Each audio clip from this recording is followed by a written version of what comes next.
listening to Sports Radio Detroit.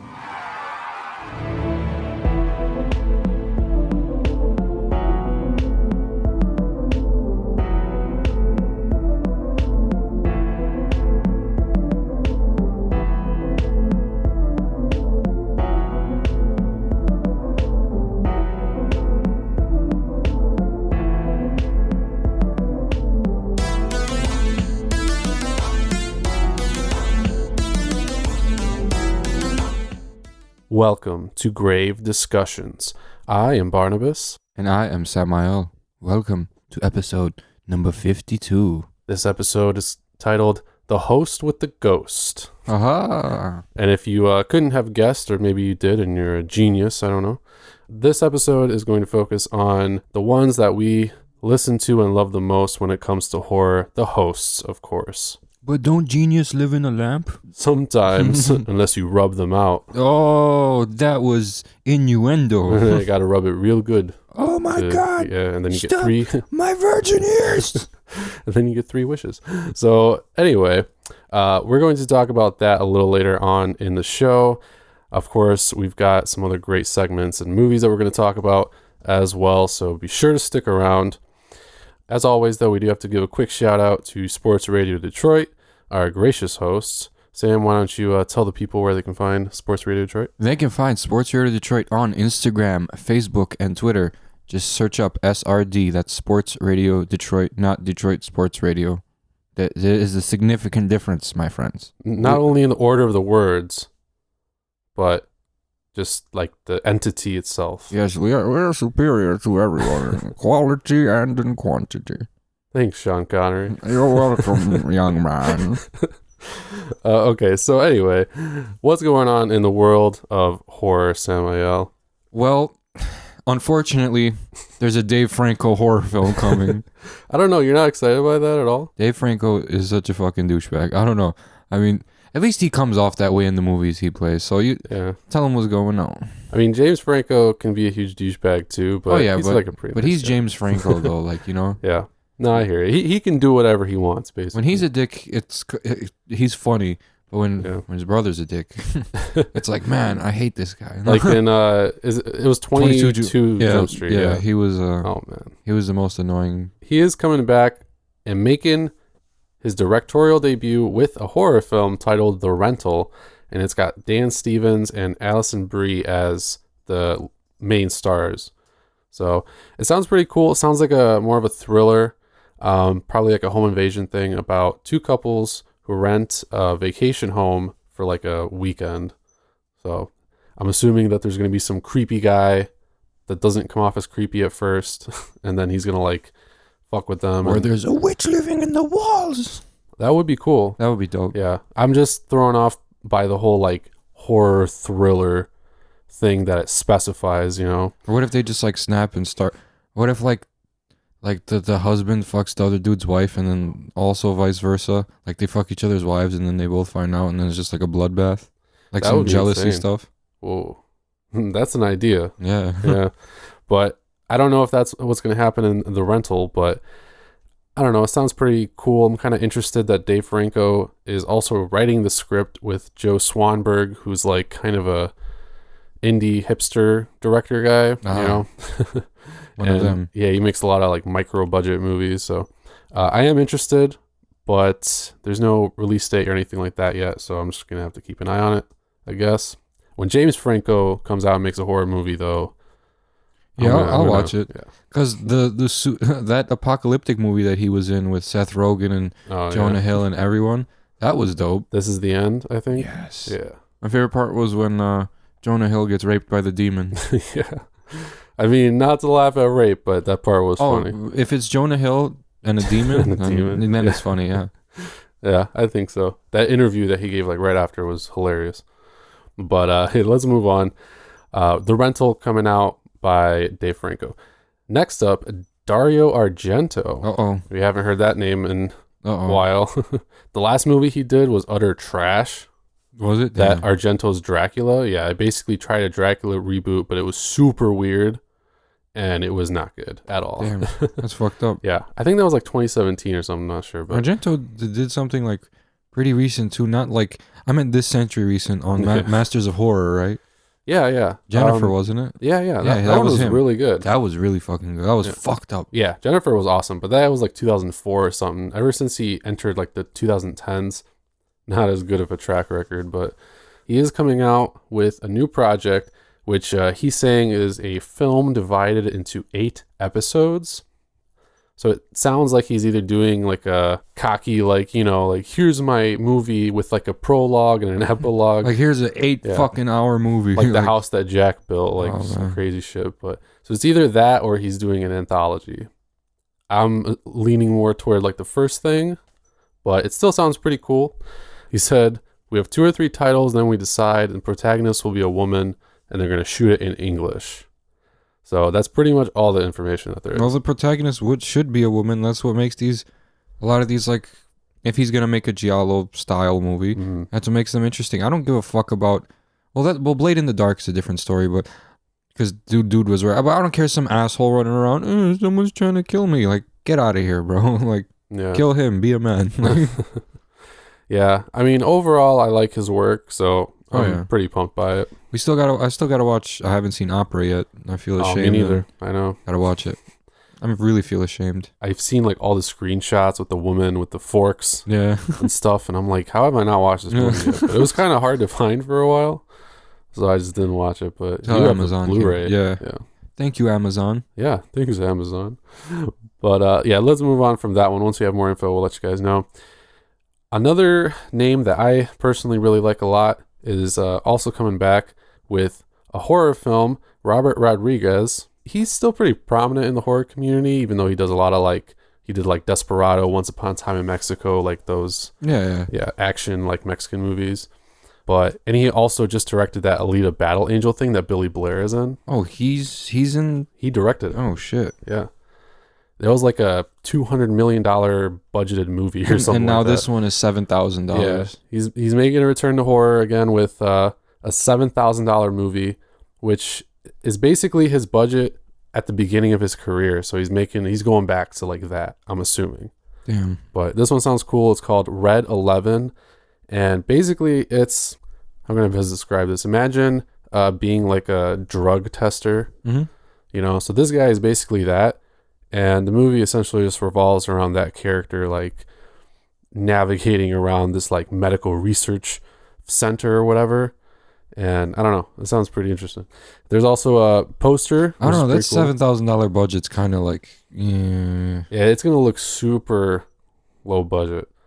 But if anybody can pull it off, I think it's Robert Rodriguez. I mean, how low budget was Unsane? So I mean, I guess someone else can pull some shit off. I'm assuming that movie was at least in the tens of thousands of dollars. You think so? Yeah, because even though he shot it with an iPhone, like, you know, there had to be some production to it because it looked decent, you know. So yeah, I guess. I mean, it looked pretty good, honestly. Probably had to pay an editor, and that's about it. Like, hey, can you fucking do this shit right here? And like, I'll cut that out. Yeah. And like, he did it for like $500, and I don't know what I'm talking about. Yeah. I don't know that specific detail. Yeah, it's okay. But we don't have to know everything. Yeah, but I mean, I'm pretty pumped for it, and it's a return to horror for him. So that's really all I need to like watch it. So let's move on. We've got a couple trailer announcements real quick, and then we're gonna get into our first segment. So the first one is for Doom Annihilation. Nope. Nope. Immediately a no. Immediately a no, because I watched Doom. Yeah. Okay.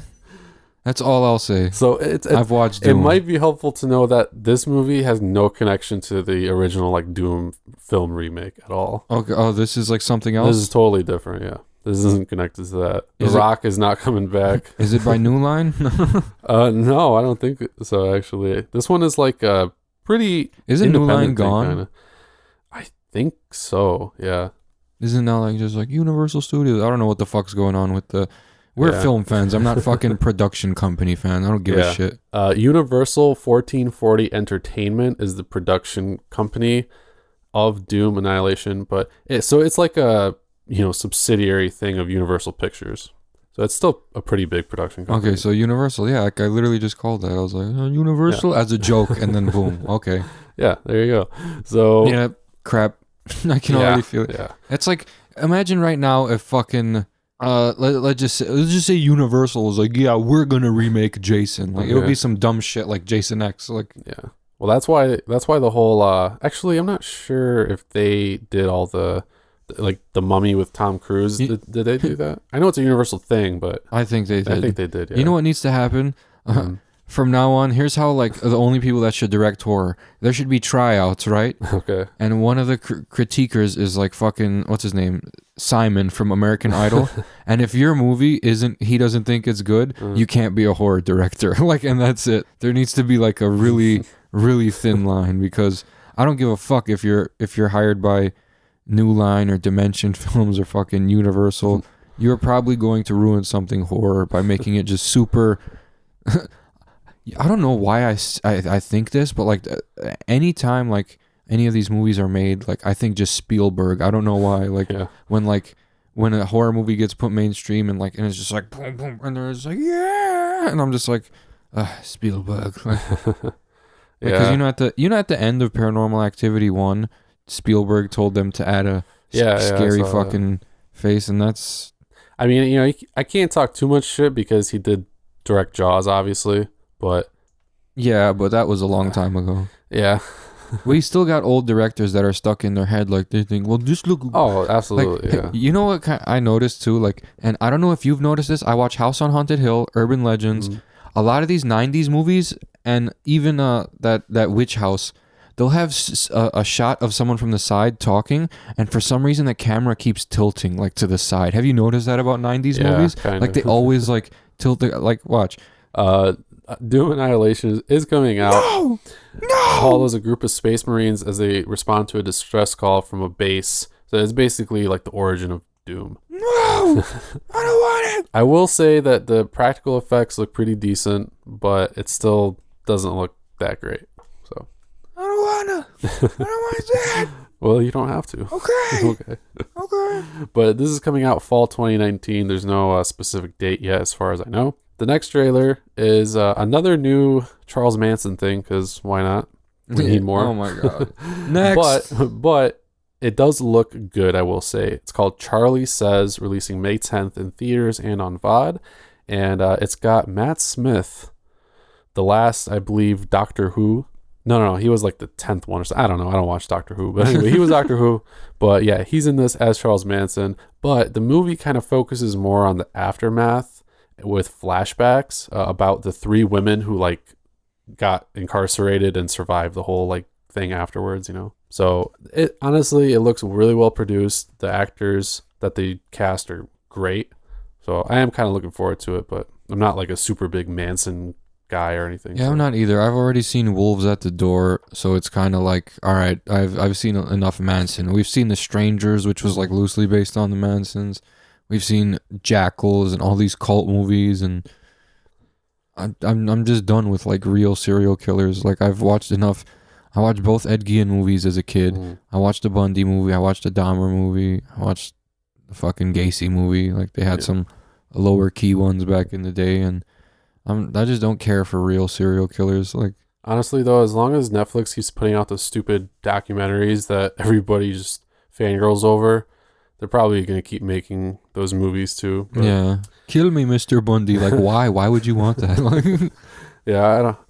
That's a whole other can of worms. But fucking serial killer fetish. Okay. But anyway, the last trailer that we have to announce for you guys is called The Wind.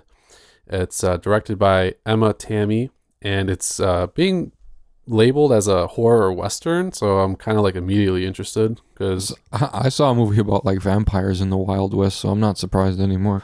But I literally sat there for 5 minutes do I really want to watch a western horror movie? Because yeehaw, bang bang diggity, and haha, blood diggity. Yeah. He's like, yeehaw. All right. I'm gonna suck your blood, boy. Yeehaw. It's no. I actually saw a western vampire horror comedy with Bruce Campbell in it. No, this one wasn't a comedy. This one was for real. Oh, probably hilariously bad, but all right. The last real good one, in my opinion, was Bone Tomahawk, which is I haven't seen it. Sick. Yeah, that's a vampire one. No, you'll see. But it starts off.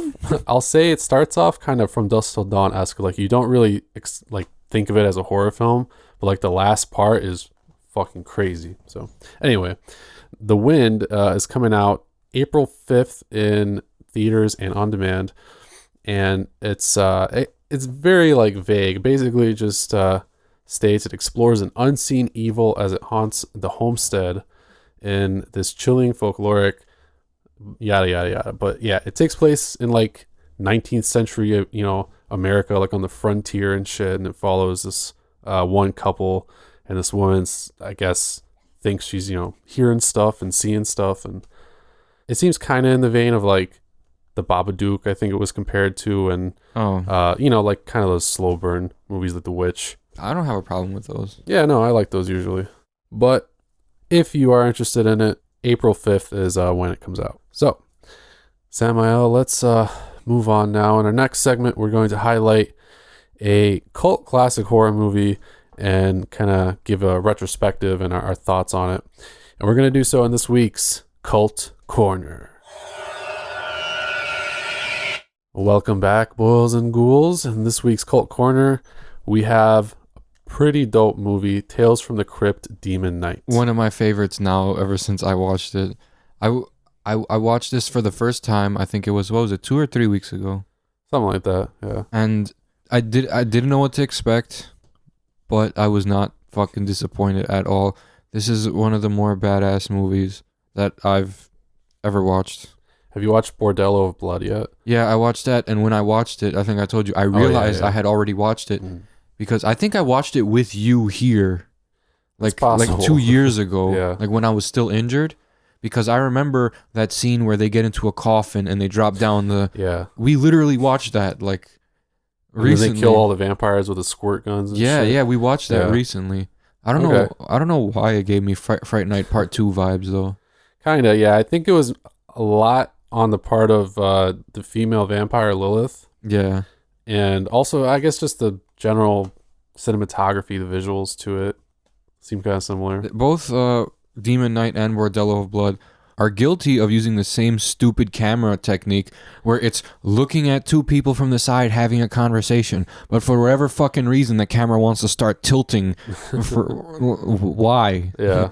I don't know why that was a thing in the 90s. Like I guess they thought it like built suspense, like when you get anxiety and you're having like tunnel vision, you're like, whoa, but it's really useless in scenes where like there's just dialogue and there's nothing happening, and they would do that a lot in House on Haunted Hill, Demon Knight, fucking Witch House, Night of the Demons 3, Urban Legend. I can go on. And you know what's funny is Scream did not do that. That's like one of the 90s movies that was like, yeah, we're not gonna do that. That's fucking dumb. Like, yeah, I guess because it was more mocking 80s stuff. I guess possibly, so, yeah. But I don't know. That's just my thought. But yeah, I will agree with that. A lot of the cinematography, not great. You had those really like weird high up kind of shots, but at like an angle. Yeah, I hate that. I know exactly what you're talking about. But that aside, though, a lot of the other cinematography was pretty enjoyable. Oh, yeah, yeah. And the movie itself is just awesome. Yeah, Demon Knight is probably one of my like top 5 like old school movies now. Like, this, I don't know why, movies like this, Night of the Demons, 976 Evil, they all got like the same, like, and Demons, obviously, but they all got like the same type of vibes to me. This one was a little bit more like, I don't want to say lighthearted because people get fucking murdered brutally, but like, it doesn't seem like it's serious, even though it's a serious movie. You know what I mean? Yeah, like, I feel you.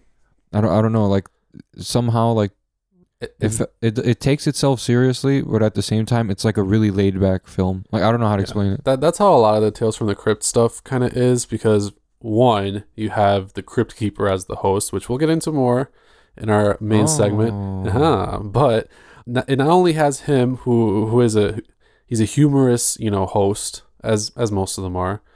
But he's really like punny and shit. Yeah. So a lot of the stories end up being very ironic, and so I think that's, I don't know, this is my conspiracy theory. It's all kind of part, because he's telling the stories, so it's kind of part of his little personality, the Crypt Keepers. So anyway, so yeah, it's kind of funny, but it's not like intentionally haha funny.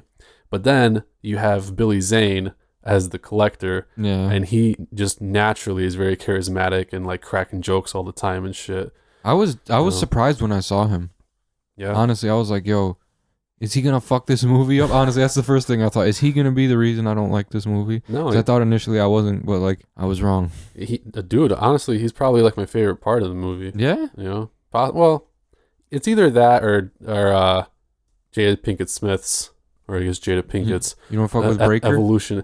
Breaker is cool, you know, but he's just like that. Really, he's not generic, but he's kind of generic, you know. Jada Pinkett was smart for like spitting that fucking shit out on his face. That's why she was the chosen one. But see, I like that whole story kind of thing through this movie, with the whole like passing down the lineage, you know, like that kind of concept is very commonly used, but not in this sort of instance. Mm-hmm. So it's super interesting, and I really like movies that introduce like this character and this antagonist that have like already been like battling one another or something like that, you know. It's pretty cool. So when you watch do you think Bordello of Blood, because that came out after Demon Knight, right? Yes, they came out like 96, 95. I think Demon Knight was first. So yeah, would you agree that Jada Pinkett's character, was it Geraldine? Geraldine, or whatever. In Bordello of Blood, we saw that vial of Jesus blood. Yeah. Would that confirm that she's dead? I don't know, because I don't completely remember from that, or she had lost it or something. They never like got into that. That's what like really bothered me after watching. 'Cause I feel like if she died and like whoever the next collector was like stole it, that they would have already like ended the world or whatever. So something had to have happened. But initially they were actually supposed to connect Demon Knight with like 2 other movies. That one that the Crypt Keeper mentioned at the end, Dead Easy, and there was another one planned, but it never happened. Instead, they made Bordello of Blood, and then they made this one called Ritual or something like that, like in the 2000s. Yeah, I've never seen it, but that one apparently was like the trilogy, you know, like the conclusion of Demon Knight and Bordello of Blood, which I don't know, but it wasn't like nearly as good as what was it called? I've heard. Ritual, I think. Yeah, it I don't know. It looks really weird. I think it's like some voodoo shit or something. Oh, well, why not? I mean, I want to watch it because it's Tales from the Crypt, but... Yeah, but you don't want to... I don't know, and it's like, you said early 2000s, right? So, like... Yeah. You might have that early 2000s nostalgia to it, which will make it, like, pretty decent. Yeah, there is that at least, unless they just shot it, like, horribly. Yeah. You know, because that'll ruin anything, but... I'm not sure, but... Yeah, Demon Knight, though, was awesome. It's interesting, too, because it came out right at, like, the tail end of Tales from the Crypt's, like, whole existence, you know, because it ended in, like, 96 or 97, I think. So, I don't know, it's pretty interesting. And, like I said to you before we started doing this, the last 2 seasons were, like, okay, but not as good creatively or anything as the previous seasons. But they released Demon Knight and Bordello of Blood. 2 like really awesome movies. Oh yeah, I think I enjoyed both of them equally. I want to say that, but then I think about like the tone of like both the movies, and like I don't know, Bordello of Blood was like really funny at times, especially with like the main private investigator dude. Like he was just quick-witted and everything, and Demon Knight was more of like a what the fuck's gonna happen? Look at all these demons. What are we gonna do? Movie like Demons or Night of the Demons. And I think that's why like I hold this one in high regard. Plus, you know, what's his name? The Collector, was it? Yeah, like, Billy Zane. He kind of like, I mean, I like Breaker a lot, but like I think I'd like him a lot less if like the Collector like wasn't in the movie. Yeah. They're both at their best when they're interacting with each other in the movie. And then when he interacts with Geraldine, you know, like, I mean, it was pretty good, but like, I don't know, for me, like Breaker and his interactions are like better ones. That's what I was talking about, like, before, you know, with them already like being established as enemies. Yeah. I think that adds like so much to just their characters and the dialogue, because they have that like, chemistry already. Yeah, and then you're like, God knows how long these two have been like at each other's throats for too, and when neither of them can die. So presuming it's the 80s or like set in the 80s, since Breaker acquired his whole like destiny in I think World War II, that would be pretty long. Yeah, and it just started to pursue them like at the end. They should make like a a movie about like what happened up to that point, like a whole series. That's what I really wanted, is like Jada Pinkett Smith to come back, and I guess they either get that same dude or no, they couldn't, because they couldn't make them look the same age. They're supposed to be the same. They're not supposed to age, so I don't know how they couldn't. I guess. Which sucks. They're both old now, aren't they? Oh yeah. This was 95. I mean, Jada Pinkett Smith still looks good and everything, Oh, you yeah. know, but she doesn't look as young as she did back then. Yeah, we would have to get new actors and shit. Mm-hmm. But I mean, that's just how it is, I guess. It'd be cool if they did a reboot, and then if they did sequels, just do it like really immediately after and do like 3 films and just that's it, Yeah. you know, or something like that. But for what it is, as the solo movie, Demon Knight is awesome. I mean, it ends cool, like you want a sequel, but then you also just expect like this is just going to happen forever and ever. Yeah. Apparently, unless the demons win one day or something. But you don't really expect that to happen. So yeah, the whole concept and everything behind this was really cool. I like that they were all like trapped inside this one like big building. They're being attacked by demons, you know, from everywhere. Like it was a really cool concept. I had a lot of fun just watching it. Oh yeah, I forgot Dick Miller was in this. Yeah. I remember when I saw him. I saw him in The Burbs last night too, and I got so sad. I was like, God damn it. Yeah. He's awesome in pretty much everything. He kind of plays Small the same Soldiers, character yeah. a lot, but In Small Soldiers, he was like the older, like not serious fellow, but he was like the older, nice fellow. has like, he ever been young? That's the in question. any movie? Like Ever, just in real life. I don't think so. Yeah, I don't know. He's like Benjamin Button. He was probably. born an old man. Maybe he was young at some point, but we just don't know because it was like so long ago that there are no pictures. Maybe he just wasn't in horror when he was younger, you know? I don't know. Unless he played Probably like fucking low-key, he played Frankenstein's monster in like a fucking movie. Yeah. We just never knew. I don't It know was that much Boris about Dick Miller. Karloff, like, Maybe. So I think I've said pretty much all I want to say about Demon Knight in particular, but we do, of course, have to mention the Crypt Keeper, and that brings up pretty much our main segment. But before we dive into it, we do have to give some shout outs to some other SRD shows. Do you love pop culture? Discussions about pop culture? Ranking and rating treasured pieces of that shared culture against each other?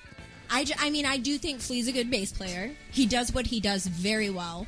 And like I said, he's like a rock star, you know? He's eccentric. And what is so funny? I just didn't know he talked so long about Flea. I didn't know anybody had so many feelings. I do. So many I got feelings. feelings. Yeah. Music, movies, television, food, sports, pro wrestling.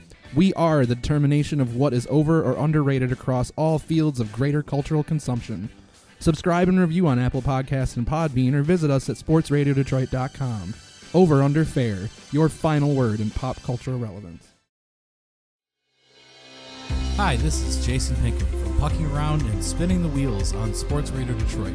Check us out every Sunday over on the SRD Hockey feed on Spotify, TuneIn Radio, Podbean, iTunes, and Stitcher. That's SRD Hockey in your search bar. New episodes every week.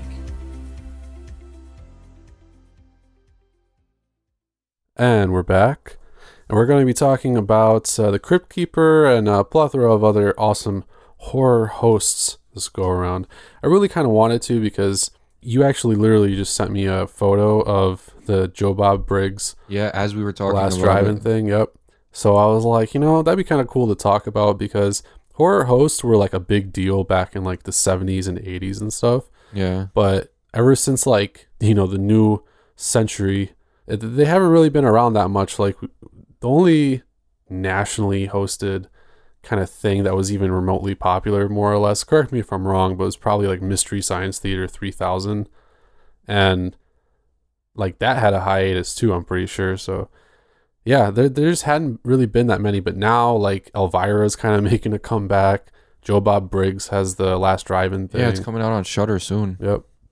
And we're like, he already did have some stuff on Shudder from like last year, but now they're bringing it back because their servers crashed and everything when like they first started streaming a lot of the Last Drive-In stuff, and because it was so popular, like a lot of people watched it. I guess it goes to show how many people actually use Shudder. Yeah. But so that's awesome, you know, like a lot of local stations still have some like horror hosts, you know, like those kind of shows like Svengoolie and what's another one? This Count Gore Deval or whatever. Like I don't really know them because they're all from like the 60s and 70s, but like a lot of cities still have these guys, but nationally not really that many. But we are getting back like Twilight Zone now too. Yeah, that's what's cool, and I wish they would bring back like just make people want to do horror anthologies again. Like like even just the shows. Like if the show Slasher, like if each episode was about a different like slasher incident and it was an hour long, that would be dope. Yeah, I think so too. Not half an hour episode about the same slasher through 12 episodes. I mean, it sounds like the stories are at least pretty decent, but that would be cool, I think. If it has an awesome host, like, even better, you know? Yeah, honestly, that's what we need. I miss the Crypt Keeper and Rod Serling even. And I remember when I turn on Sci-Fi and I see Rod Serling. I'm like, yeah, this guy's serious. Turn on Unsolved Mysteries, see Robert Stack. I really miss those kind of shows and series and everything, you know, because you had a character that you could kind of relate to and you like seeing again, you know, because they always had some kind of cool little quip or little act that they did, you know, like Alfred Hitchcock when he was doing Alfred Hitchcock Presents, he always kind of had some cool like setup when you saw him like before the actual episode or whatever. Yeah, that's when people were like creative. Nowadays, like just like here's some horror. There you go. And you're just like, oh shit. Basically. No one's gonna like let me like give me the like down low real quick. Like, bro, the Crypt Keeper was always there. Hello, boys and I can't do his fucking voice. Like he had the fucking. He had that crazy laugh. Yeah, I can't do it. I can't do it. It's like so hard. These people are like they can't be copied, man. Like I mean, even if you can do a good impression, like these hosts were like a big deal for us because like they always would like these quick-witted. Like you mentioned about the Crypt Keeper earlier when we were talking, punny. Yeah. He's always like exciting. Yeah, or like when he chops off his hand, like he gets his hand chopped off, he'll make a pun about I got a hand to like, you know, something just really fucking zany, you know what I mean? I know, they're super entertaining. It felt more like welcoming for me. You know what I mean? Cuz like they acknowledge they have a fan base and they would address us directly. I like it. I like that like the host made it like, you know, personal, and I feel like it's more professional too, honestly. I mean, like, hello. Oh, hello, shit. Oh, hello. Me? Yeah, hello. Like, you know? You immediately become engaged with it. Yeah, you know? Especially as a kid when we'd see that shit, you know? I remember watching Creepshow 2 as a kid, and then the creep was like, he just showed up. Yeah. They didn't show him in the real world until the end, but like he showed up as the cartoon and he was like following that kid or whatever. And he'd be talking to us like right before the start of every segment thing. Or whatever. Yeah. Even the Tales from the Crypt movie had like different like Crypt Keeper, but like because it was like 1970 fucking something. That's when they were trying to take it seriously. Also, fun fact: did you know that Creepshow, like George A. Romero and Stephen King sought to like make their own like basically reboot Tales from the Crypt, the original movie, and they came out with Creepshow instead, which. Yeah, it's kind of interesting because they developed this character that would be very difficult to make into a real person because really kind of up until Tales from the Crypt, we never had any like animatronic or puppets as fucking hosts, you know, so at least it was pretty cool. Yeah. Because, you know, we had the Muppets and shit. You know, like, well, yeah, in horror. Although, I mean, I think the Muppets horror movie would be good. That would be sick. They need to release some shit. Now you got me thinking. Like they got that Happy Town, whatever the fuck, murders with Melissa McCarthy. They can make a horror movie. We need some more like kids-based scary shit because like that's how kids get introduced through horror is like these little TV shows that aren't like super like gory or super over the top like watching a snuff film, you know, because if you showed a kid a snuff film he'd fucking go crazy, he'd lose his mind and become a murderer or something. That's how you can breed a serial killer right there. Just like start off how like I did, start watching Are You Afraid of the Dark and Goosebumps and shit, and then when you're in the 2 digits like 10 and you're like, all right, you know, I can handle this shit. Then you can watch Jason chop people to pieces, and you know, it's a process. That's when I watched like Poltergeist and all that crazy shit. Yeah, I watched Child's Play and Halloween when I was 6, and It never bothered me. You know, like I never killed people. Right. Well, first of all, it's because like you probably know you're not a possessed doll Well, or an escaped mental patient. yeah. But what? yeah. But if I'm crazy though, how would I know I'm not an escaped mental patient? Depends what kind of crazy you are, I guess. I'm not an escaped mental patient. It's like that's exactly what an escaped Yeah. mental patient would say. But kind of going along with that, you know, it is really cool that a lot of these hosts had all these different kind of personalities and stuff like that. So that made it super engaging.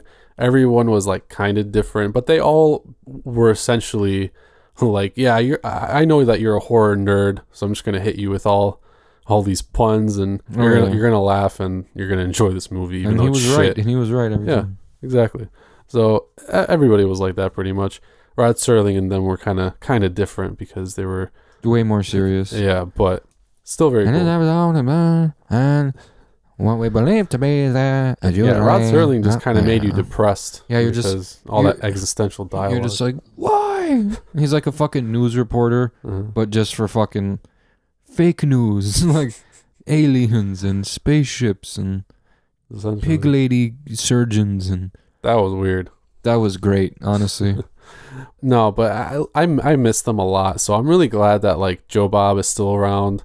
I never even knew that he had his own stuff in like the 80s. No, I didn't know You shit. know, because I mean, we grew up in the 90s, early 2000s. So Tales from the Crypt and that stuff was like more prominent, you know. But I think that's really cool. So that's probably why like a shit ton of people watched his stuff on Shudder, you know. But he's here. Elvira's kind of coming back.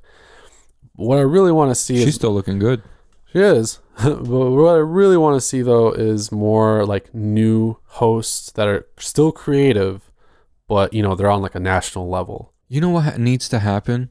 Like, you know how FearNet was like an on-demand network on Comcast? They need to release a cable network that's only horror. They have that on Pluto TV, but like I'm talking about like the horror channel where there's people always sitting around and discussing the stuff, and Yeah, that would be just cool. like a ESPN for horror. You know what I mean? Like, Oh, that would be dope. I'd be down to like, And they need to have some hosted stuff. you yeah, know? who better than to, you know who should host? The devil. Like, just give him the role, man. He'll just stand there. No pitchfork, by the way, because that's Poseidon. That's bullshit. All right, don't fucking. Just give. It would be cool. Just have the devil hosting. Hey, kiddies. Yeah. No, I think so too. He'll Actually, be like, most people turn away from me, but sometimes people ask me for a favor, and you'll learn the repercussions in this week's episode. And then it's like a deal with the devil episode, and he'll make like special guest appearances in the show. Like he'll be standing in the background watching main characters as they talk, like an Easter egg and shit. Think about that. Like, that would be pretty cool. I liked the going off of that note. I liked in Demon Knight, which I didn't say, but the collector at the very end started like whistling the Tales from the Crypt theme. oh shit, yeah. And actually, now that I think about it, I guess that also kind of lends to like it really is like the Crypt Keeper's story Mhm. that he's telling, and it's just like he probably wrote it, you know. But anyway, yeah, I like when they do that kind of stuff. Yeah, that shit is pretty badass. cool. Yeah. So, but that's what I wish for. I wish we definitely had like more nationally recognized, like really cool horror hosts that just had all their own shows. Because, I mean, those were the times, man. You know, you could just be like, yeah, I'm about to watch Rod Serling. Yeah, I'm about to watch the Crypt Keeper or whatever. You know. I'm gonna flip it to channel 13. Yeah. And then you just see like the whole setup, like they usually had like some really dingy like basement that they Or it were looks in like or they're something. in a dungeon, or like Exactly. or like in a castle, or they're at like a fucking like a prison execution Mhm. place, and they're just all chilling there with tables and shit. You know what I have always really wanted is like actual Fright Night with Peter Vincent. You Yeah? know? Yeah, because that was one of my would favorite be parts about sick. Fright Night was that he had this whole really cool show that he hosted, and he showed all these dope like cheesy, you know, horror movies. You think back in the day they had like low key like shows like that, like local shows and stuff oh like yeah, that? yeah. Man, we grew up in the wrong time. That's what like Svengoolie and all that stuff is, because he's like only available in like Chicago or something, and there were a bunch of those kinds. You know, that was like back in the day, but they're still around. But you can still only see some of those shows if you live in like DC or Chicago or whatever. I don't know. As far as I know, there's no Michigan-based ones, but I could be wrong. Joe Bob is kind of up there on the national scale. They were talking about bringing the Crypt Keeper back, but I don't think that's happening anymore. I really wanted to see new Tales from the Crypt. Yeah, damn. Yeah. So What the fuck? my main hope right now is that Jordan Peele ends up being like a really good host, and they just get him to host like more stuff. I think Jordan, like, I already called it after Get Out. I hear Us already has like a 100% rating from critics. Mhm. And, you know, he mentioned his favorite director was Carpenter. And before I even, like, and his favorite villain was Michael. Mm-hmm. Before I even, like, knew that shit, I was saying how he's the next Carpenter. And, like, you could see, like, he has, like, that psychological, like, brain. Like how Carpenter invented cigarette burns, you know, like. Yeah. Peele can make some shit like that. And I think, I don't care what anyone says. I don't care what these fucking hillbillies who fucking love Rob Zombie have shit to say on these horror groups on Facebook where all they do is like put down fucking new movies and shit. Like, you can't argue with my opinion because that's what it is. It's an opinion. Watch Jordan Peele. He's going to be one of the best. If he keeps doing this and he keeps making good horror, there is no fucking way he's not going to be one of the best directors. I think one of the things that separates Carpenter too is the fact that pretty much all of his movies are like so wildly different. Yeah. With like different concepts and stuff. So if Jordan Peele keeps making stuff like that, I mean, I think you could totally be 100% right. I mean, look what's going to happen. Jordan Peele, The Twilight Zone, right? Mm-hmm. And we got Us. Mm-hmm. We already had Get Out. I think Jordan Peele is going to be not only an awesome director, but I hope that he either does like more Twilight Zone or maybe he like has his own like horror show or something like that. He should have his own whole like staple of horror. Yeah. The Jordan Peele Network. Yeah, I'd fucking tune in. Dude, I'd be so down on that. He's definitely gonna throw in Keegan-Michael Key as one of the characters in his movies. Oh yeah. You know I who? hope so. I think Jordan Peele should direct the next scary movie instead of the Wayans brothers because he can actually probably make that shit funny again. Dude, that would be hilarious. Think about that. But Key and Peele obviously have to be the main characters. Oh yeah, fuck yeah, no doubt. Yeah, or something like that. I think would be pretty awesome because I'm missing the variety. You know, a lot of stuff is just old now. Nothing's really left in terms of like, I don't feel like the audience is being addressed enough in horror movies. Like I said, you had that personal thing with the Crypt Keeper, and with the Creep from Creep Show, and with Serling. Like they would like acknowledge us and acknowledge that people watch the show, and like the Crypt Keeper, like you could like he knows he has a fan base. And that's who he's talking to every thing because, like, you know, fans are what really makes these shows, like, have their appeal, especially cult appeal. That's what cult is all about, you know? Like, exactly. So I feel like horror is missing that. Sure, like, the stories can relate to us personally, like, stories about grief, stories about mental anguish, like, stuff like Hereditary. Like, sure, everyone can relate to that on some level, but, like, we don't need someone to explicitly talk to us to spell everything out to us. We just need to be like at least addressed. Yeah. And I want to say appreciated because not a lot of people are into horror even nowadays. Yeah. Because if the Crypt Keeper tells me to pay attention to this excellent episode that's coming up, I'm gonna be like, fuck yeah, exactly. This whatever. It's like, thank you for that pun, sir. I will fucking watch anything you want me to. Exactly. I frequently try to make my puns based on like something the Crypt Keeper would say. Yeah. Fun fact. Kind of noticed. Everything you do is like a pun. I mean, I don't know. I guess that's just my approach with grave discussions too, but I just love it. He's my favorite. You know, I haven't watched like a lot of the hosted horror stuff. I know a lot about it, but Tales from the Crypt is like my probably number one. You know? You think so? Yeah, for me at least. For all that, from all these shows, yeah. Yeah. Just because, you know, we had the most, and it's just the most original, like, you know, with the whole puppet and John Kassir with the iconic voice and everything. We had Tales from the Dark Side too, but we didn't really have like a host. We just had like a voice at the beginning. There is an underworld. Either way, it's George A. Romero, so. Yeah. And then, like, Are You Afraid of the Dark was, I mean, he had like the Midnight Society or whatever. Which was cool. We need stuff like that too, you know? Yeah. Welcome to the Midnight Society. Like, so where they talk to each other about what they're going to talk about instead of acknowledging us, which is pretty kind of douchey, but it's okay. But, pretty kind of douchey. But it makes you believe that it's like, this is like their world or whatever, you know? Which is cool. That's what we're kind of missing a lot. Like, hey guys, like, we need like just like a league of kids who tell each other scary stories, you know? Yeah. Like, and I mean, like, some of those shows are coming back, but we're not really getting a lot of new stuff. I will say I'll round it out by giving a quick, totally biased, not paid for plug for Joe Bob's The Last Drive-In. coming out March 29th on Shudder. I'm just excited about it. Since we're having this discussion, I just wanted to put it out there. It's pretty soon. Yeah. You don't gotta wait too long. Yeah, and it's going to be like a whole thing. Springtime. Every Friday night at 9, all the way through May 24th. So there's going to be some good stuff, man. I think so. But let's move on. We've got our last segment coming up, and that is the chopping block. All right, fiends. And in the chopping block, if you're not familiar with it, we take a new movie that came out on streaming services or for rental, and we basically give a short review and tell you if you should watch it or not. And this week we're going to be talking about Puppet Master: The Littlest Reich. So you're a kind of new Puppet Master watcher. Yeah, I kind of gave it a chance because I heard it's a beloved series, so I was like, let me give it a chance. So I watched the first Puppet Master. I skipped the next 14, I think, or was it 50? I think there's don't know. 11 or something after. And then I watched this one. And my honest opinion, this is a badass series. Yeah. Now, I kind of didn't want to start watching it because I knew I would have to go out and buy every single movie because, I'm that type of person. If I start liking something and I want to own, like I have the Rec collection, the Halloween, the Jason, the Freddy, the Chucky. Like, I can't just have the first movie. The Critters, like, fucking... Yeah. Why don't you help me? I have a problem. I tried, dude. I got the fucking Subspecies trilogy, for God's sake. Oh, man. And the fucking Wishmaster. Like, But, I mean, at least those are only, like, 3 or 4 movie series, which is still kind of a lot. But, yeah, Puppet Master... And I have the house, every single fucking House movie. Like, oh, yeah.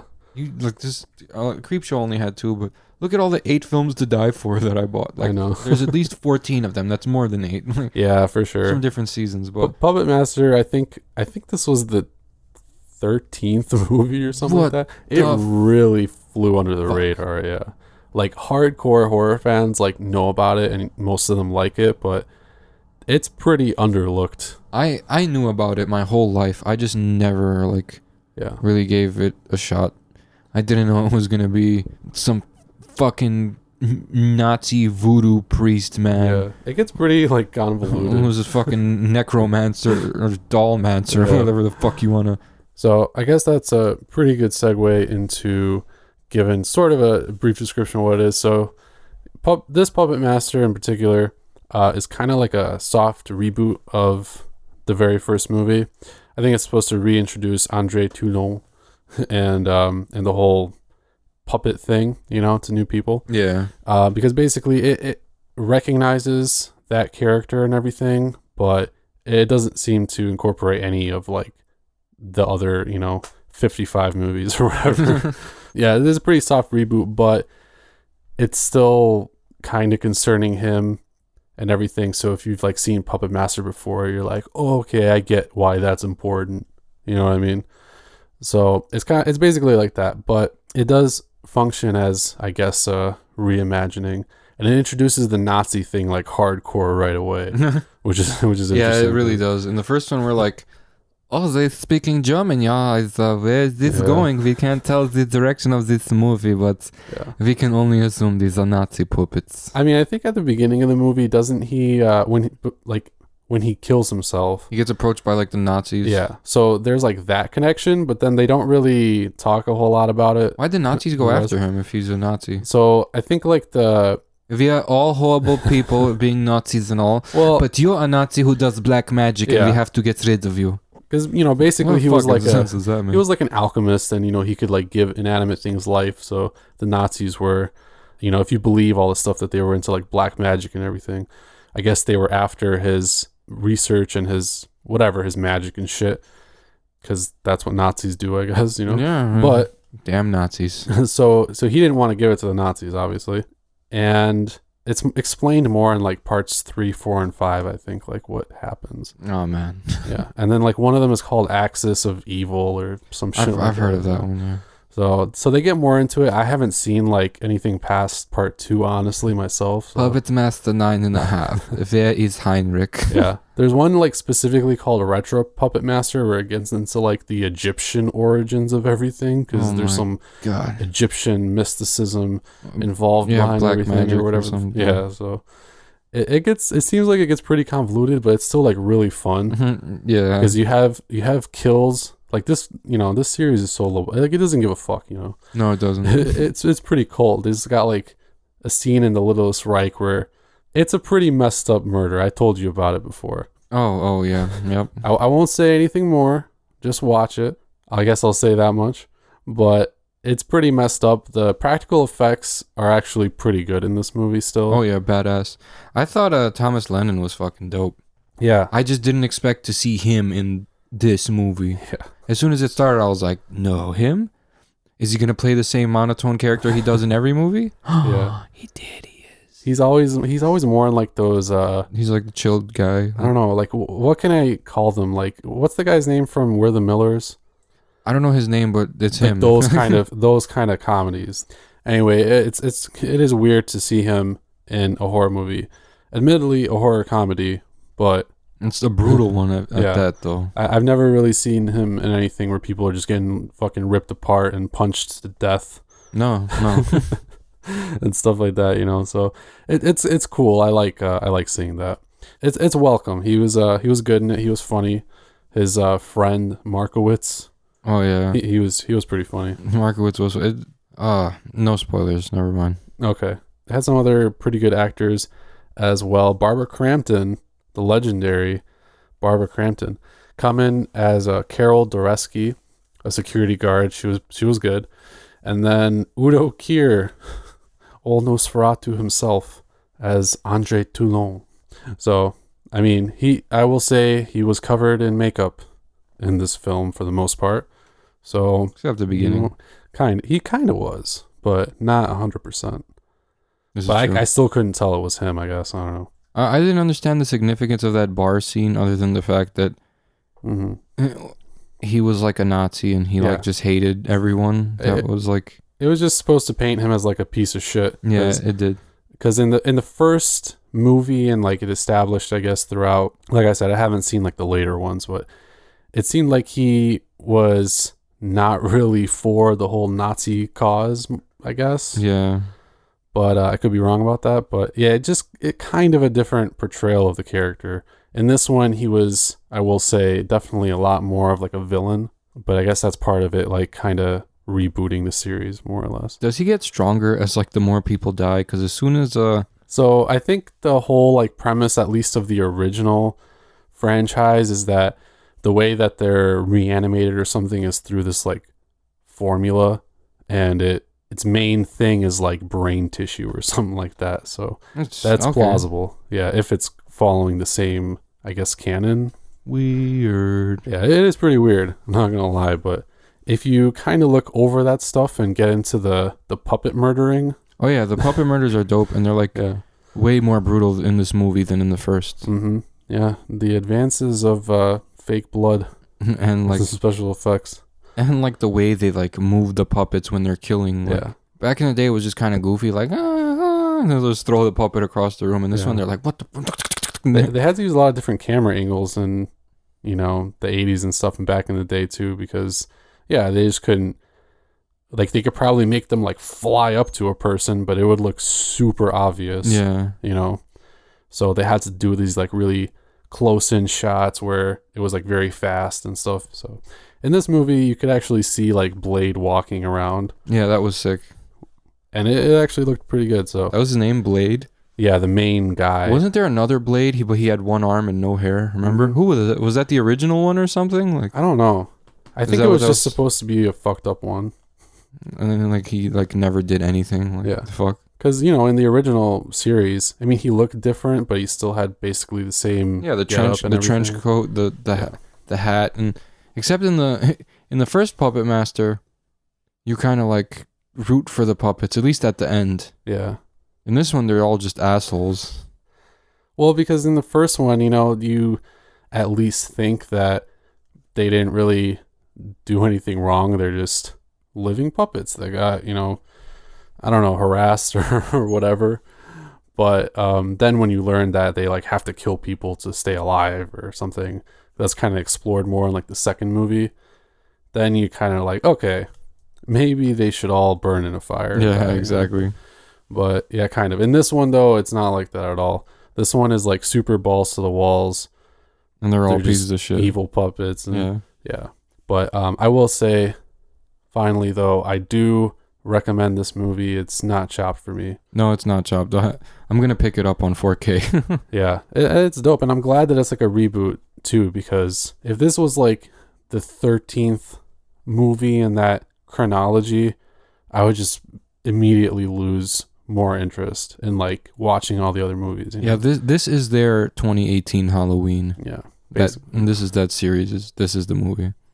Yeah. But I will say, I thought this was a great return to form, and hopefully introduces a lot more people to Puppet Master. It's kind of hard to get like the whole collection. There's like a 9 movie pack or something like that. Fuck.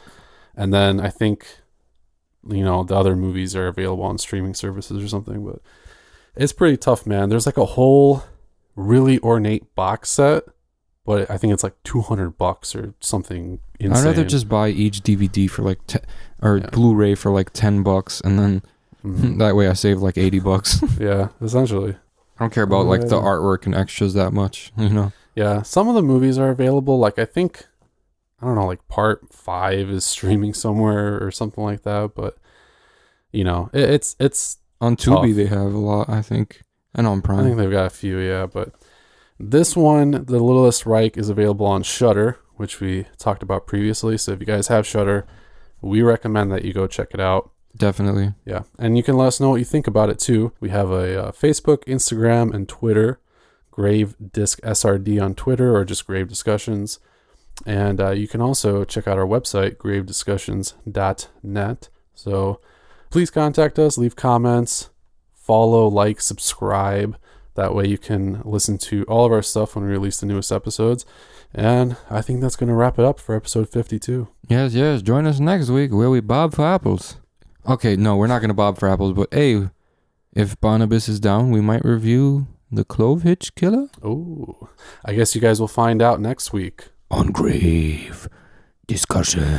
I like that pause there. It was like a sexy pause. Ooh, suspenseful. Aha.